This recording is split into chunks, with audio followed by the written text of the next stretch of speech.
Bonjour. Bien, nous allons faire le travail dans le sens contraire de tout à l'heure, de la semaine dernière. C'est-à-dire que la semaine dernière, je vous donnais une fonction affine qui était définie de la façon suivante. On vous donnait un point et son image, ou si vous préférez, on vous donnait deux points que vous pouviez placer dans un repère. Et il fallait donc tracer la droite et retrouver son équation de droite. Là, les droites, elles sont déjà tracées. Il va falloir retrouver donc la fonction affine qui va avoir donc cette droite comme représentation graphique. C'est quasiment la même chose, sauf que ici, effectivement, on a visuellement beaucoup d'informations, contrairement aux exercices dans lesquels on vous donne un point et son image. C'est difficile de visualiser la droite qui représente cette fonction affine. Là, on les a sous les yeux. J'espère que vous les voyez aussi bien que moi. Donc j'en ai mis un peu de toutes les couleurs. J'ai essayé de les numéroter de D1 à... je crois que j'ai mis 2 D6. Donc celle-ci, on va mettre D7. Je viens de m'apercevoir que j'avais 2 D6. Donc celle-ci, on va l'appeler D7. Et d'ailleurs, on peut commencer par celle-ci. On peut commencer par celle-ci parce qu'elle est horizontale. Donc elle est la représentation graphique d'une fonction constante. Donc D7 est horizontale, hein, vous me l'accordez, oui ou non? Vous m'accordez que D7 est horizontale.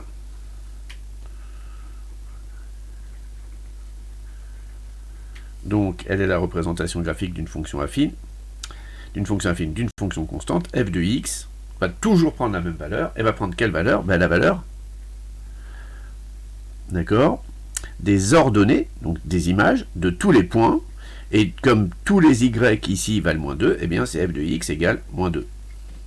Voilà, tout simplement.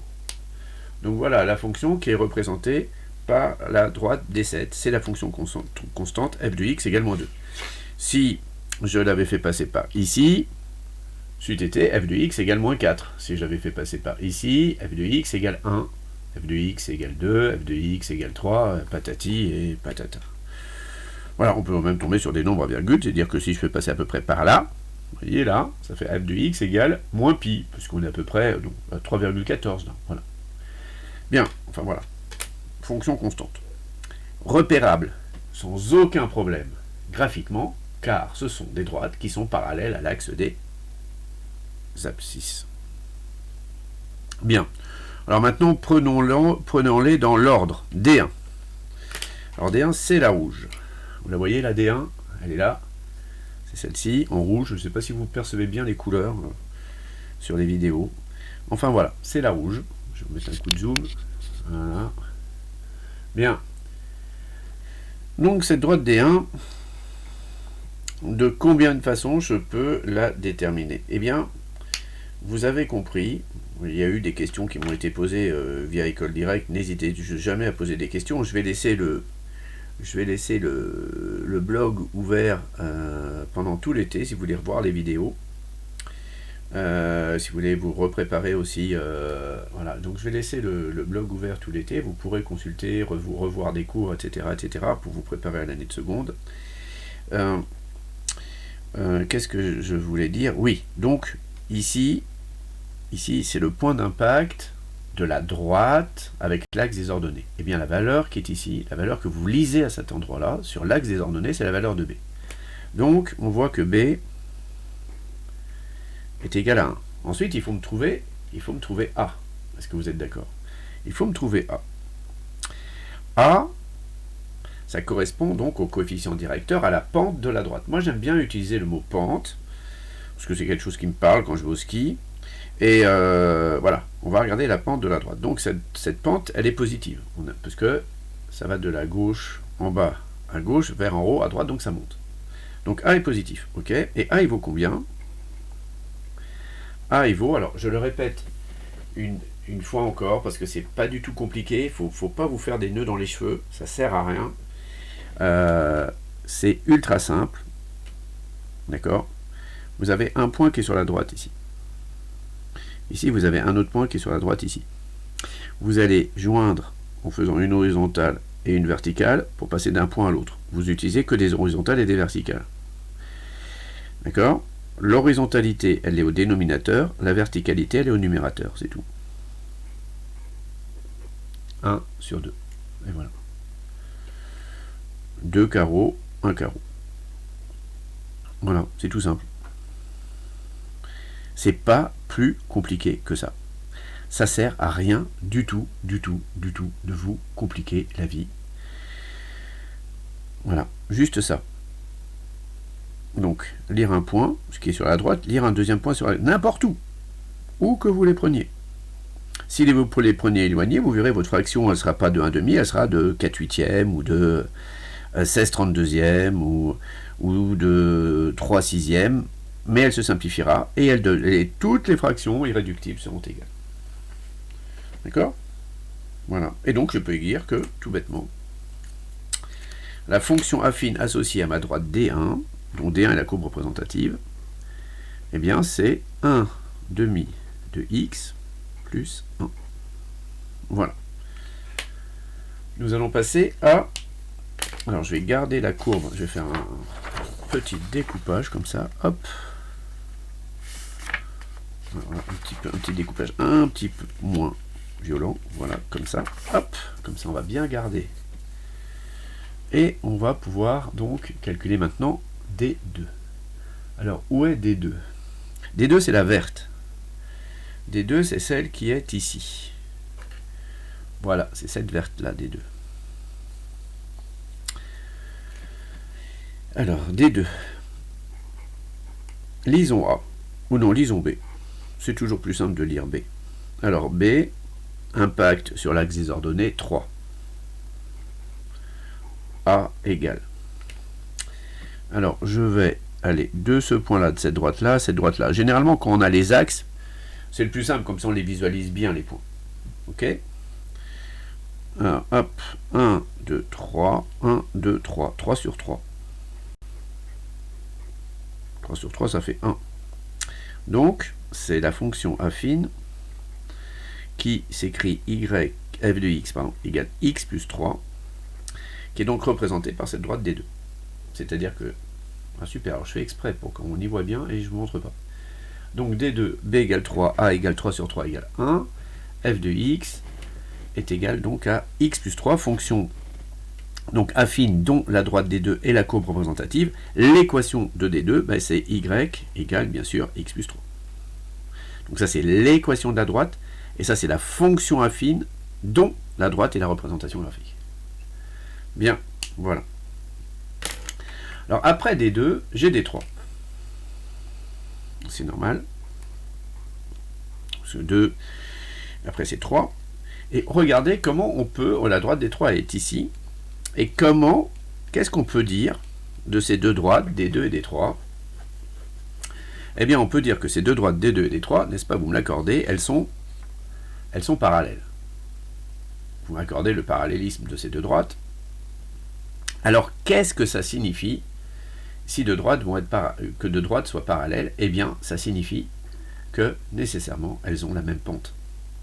Si deux droites sont parallèles, elles ont la même pente. Comme nous avons calculé la pente de D2, nous connaissons donc la pente de D3 qui est la même. Mais nous allons quand même le vérifier. Alors, quel point je pourrais prendre sur D3? Je peux reprendre ce point-là, n'est-ce pas, et ce point-là. Pour aller de ce point-là à ce point-là, je peux utiliser une horizontale et une verticale, ou une verticale puis une horizontale, c'est la même chose, pour moi ça ne me change pas. Donc là j'ai 2 en horizontale et 2 en verticale, je vais faire le quotient de la verticalité sur l'horizontalité, de toute façon comme c'est la même chose, ça va faire encore 2 sur 2, et donc ça va me faire A est égal cette fois-ci donc à 2 sur 2, et 2 sur 2 ça fait 1. Et on vérifie bien que le A de D2 et le A de D3 sont égaux. Pourquoi? Parce que eh bien, les droites sont parallèles. Qu'est-ce qu'il va falloir, qu'est-ce qui va changer dans des droites parallèles? Eh bien, ce qui va changer dans les droites parallèles, c'est leur point d'impact avec l'axe des ordonnées. Et là, D3, on le voit bien ici, impact en moins 2, donc B égale moins 2. Donc, la fonction affine qui est associée donc à la courbe représentative de ma droite D3, c'est x moins 2. L'équation de D3 sera y égale x moins 2. Jusque-là, ça va. Alors, après D4. Alors, D4 est la droite qui est en orange. Vous la voyez, D4 ici. En fait, je l'ai tracé en orange. J'ai deux points d'impact, un là, un là. Comme ça, voilà, D4, ici, nickel. On voit bien D4. Alors, on peut d'abord trouver la valeur de B, hein, si vous voulez. La valeur de B s'observe assez facilement. D4, B égale combien? Oui, bien sûr, B égale 3. Voilà. B égale 3. Après, A, lui, va être un nombre négatif. Va être un nombre négatif. Je ne sais pas pourquoi mon orange, je ne veux pas écrire orange, mais bon, c'est pas grave. Va être un nombre négatif. La verticale, alors pour aller de là à là, je vais utiliser le rectangle qui est formé par les axes, hein, c'est le plus simple à lire, je ne vais pas en construire un autre, je pourrais en construire un autre, hein, je pourrais en construire un qui va de là jusqu'ici, en prenant ce point-là, voilà. Donc je vais aller de là à là, donc je vais aller faire 3 carreaux ici et 1 carreau ici. Donc ma pente, ça va être une verticalité de 3 pour une horizontalité de 1. Et donc A va être égal à moins 3 sur 1, donc A va être égal à moins 3. Du coup, la fonction affine qui est associée, f de x, va être égale, donc l'image d'une valeur x par cette fonction f, eh bien ça sera égal à moins 3x plus 3. Voilà, la fonction associée, donc l'équation de la droite, c'est y égale à, c'est y écrit orange, moins 3x plus 3. Voilà. Donc ça, c'était pour ma droite D4. Ma droite D5. Ah si, D5, elle est là, c'est la jaune. Je ne sais pas si vous la voyez. Celle qui est ici, D5. Alors, je vais enlever ça, voilà. Alors, D5. D5. On pourrait commencer par lire son ordonnée à l'origine, donc qui est ici. Donc moins 1, moins 2, moins 3. Donc B est égal à moins 3. Donc ça c'est D5. Voilà, B est égal à moins 3. Et maintenant nous allons lire la pente. Alors la pente A est une pente négative, on est d'accord. Je vais aller de ce point-là à ce point-là, donc je vais faire 2 en horizontalement, donc au dénominateur, 3 verticalement, donc au numérateur, donc moins 3 demi. Donc la fonction qui va être associée à cette, qui va avoir comme courbe représentative en fait cette droite, sera la fonction définie par f de x égale moins 3 demi de x moins 3. Voilà. Enfin, j'ai D6. Alors D6, elle est là. C'est la verte un peu foncée qui est ici, qui passe par ce point-là et par ce point-là.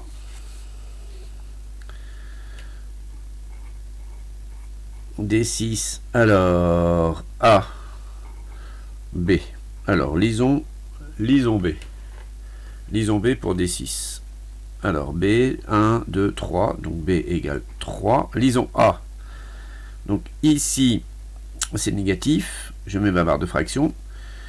Alors, horizontalement, 1, 2, 3, 4. Verticalement, 1, 2, 3. Donc 3 sur 4.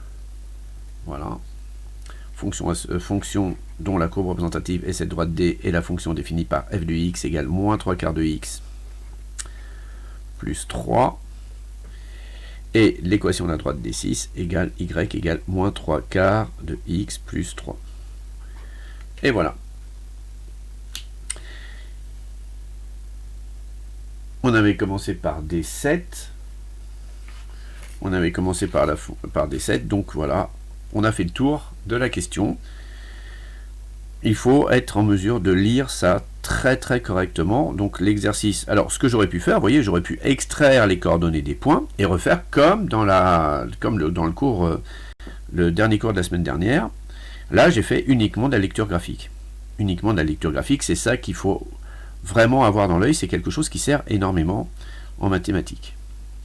Voilà. Bah écoutez, je vais vous mettre quelques petits exercices à faire que nous corrigerons demain. L'année s'achève tranquillement. Voilà. À demain.